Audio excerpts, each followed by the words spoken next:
Halo siswa SMK, jadilah siswa SMK yang hebat. Bertemu kembali dalam mata pelajaran keamanan pangan. Perkenalkan, nama saya Iwayan Dedi Kusumadina.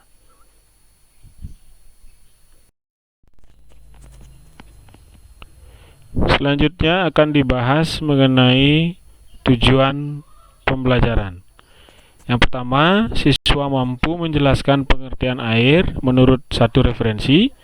Yang kedua, siswa mampu menjelaskan perbedaan jenis air berdasarkan kesadahannya. Pengertian air. Air adalah senyawa kimia yang merupakan gabungan dua atom, satu atom hidrogen dan satu atom oksigen. Air mewakili tiga wujud, yaitu wujud cair, padat dalam bentuk es, gas dalam bentuk uap air. Syarat air. Syarat fisik. Syarat fisik air adalah sifat-sifat yang terlihat atau dapat langsung diketahui dari penampilan fisik air seperti warna, bau, kekeruhan, atau ada tidaknya bahan yang mengambang. Syarat fisik air meliputi warna, bau, rasa, dan endapan.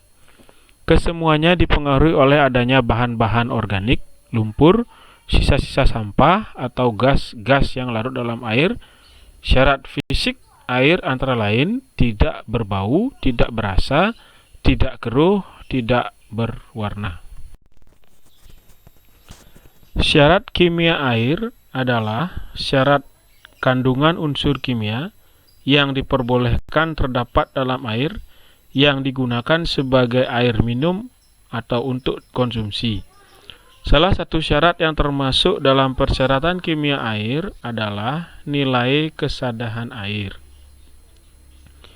Nilai kesadahan ditentukan berdasarkan jumlah Mg senyawa kalsium karbonat atau CaCO3 yang terdapat dalam 1 liter larutan air atau dikenal dengan istilah ppm atau part per million atau 1 per sejuta. Berdasarkan nilai kesadahannya, air dibagi menjadi yang pertama, air lunak atau soft water. Air lunak adalah air yang mengandung kadar mineral yang rendah.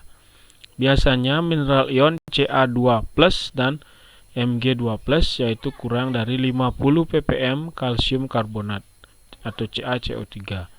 Salah satu tanda yang dapat dilihat secara fisik adalah jika air ditambahkan sabun atau deterjen lalu menghasilkan busa yang cukup banyak, maka air tersebut termasuk air lunak. Kemudian air sada atau hard water. Air sada adalah air yang mengandung kadar mineral yang sangat tinggi, yaitu mengandung ion Ca2+, Mg2+, bikarbonat, dan sulfat. Adanya ion-ion tersebut akan membentuk senyawa kalsium karbonat atau CaCO3, magnesium karbonat atau MgCO3, atau senyawa kalsium sulfat atau CaSO4, dan magnesium sulfat atau MgSO4.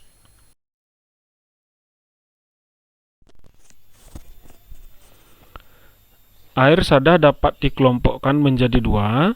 Yang pertama, air dengan kesadahan permanen. Air dengan kesadahan permanen adalah air yang mengandung senyawa kalsium dan magnesium sulfat. Jenis kesadahan permanen tidak dapat dihilangkan dengan pemasakan. Untuk mengurangi nilai kesadahan air dapat digunakan alat penyaring air atau filter.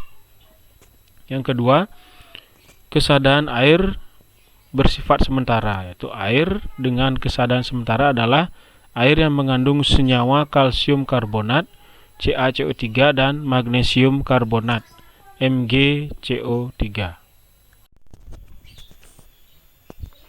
Air yang memiliki kesadahan tinggi sebaiknya tidak digunakan sebagai air dikonsumsi. Air sada dapat dikonsumsi jika telah diturunkan kesadahannya dengan menggunakan pelembut air yang dikenal dengan water softener. Untuk mengetahui kesadahan air, cara sederhana yang dapat dilakukan adalah campur air dengan sabun atau deterjen, amati dalam waktu 5 menit, setelah air dicampur dengan sabun atau deterjen, jika menghasilkan busa, berarti air tersebut merupakan air lunak. Jika tidak menghasilkan busa, berarti air tersebut termasuk air sadah. Air sadah tidak membentuk busa saat dicampur sabun atau deterjen karena sabun atau deterjen akan membentuk gumpalan padat yang mengapung di air sehingga busa tidak atau kurang terbentuk. Dapat juga campuran sabun dan air dipanaskan kira-kira 10 menit. Jika busa tidak terbentuk, maka air tersebut berarti air sadah permanen.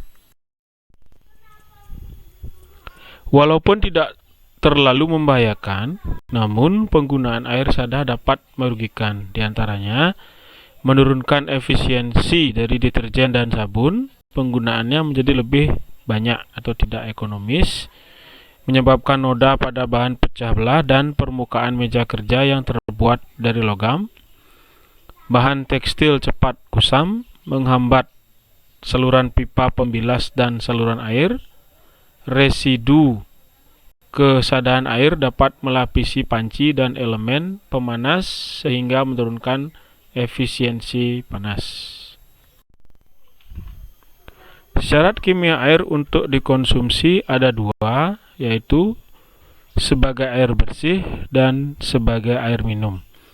Syarat kimia air bersih secara menyeluruh terdapat pada tabel 5, yaitu yang pertama, nama mineralnya pH arsen, kandungan ppm-nya 65-90.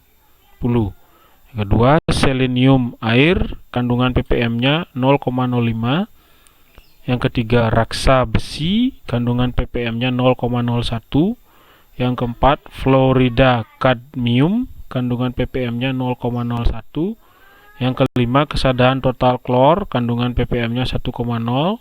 Yang keenam, krom magnesium, kandungan ppm-nya 1,5. Yang ketujuh, nitrat, kandungan ppm-nya 0,005. Yang kedelapan, nitrit, kandungan ppm-nya 500. Yang ke-9, seng sianida, kandungan ppm-nya 600. Yang ke-10, sulfat timbal, kandungan ppm-nya 0,05. Dan yang terakhir, kalium permanganat, kandungan ppm-nya 0,5. Selanjutnya, untuk parameter yang diukur dan kandungan maksimum nilai batas ppm, yaitu yang pertama ada pH arsen, kandungan nilai ambang batas maksimum ppm-nya 65 sampai 8,5. Kemudian yang kedua, besi fluorida, kandungan maksimum atau nilai ambang batas ppm-nya 0,05. Kemudian parameter yang diukur selanjutnya adalah kadmium, kandungan maksimum atau nilai ambang batas ppm-nya adalah 0,3. Berikutnya parameter yang diukur kalsium karbonat klor, kandungan maksimum atau nilai ambang batas ppm-nya 1. Yang terakhir adalah krom atau mangan, kandungan maksimum atau nilai ambang batas ppm-nya adalah 0,005.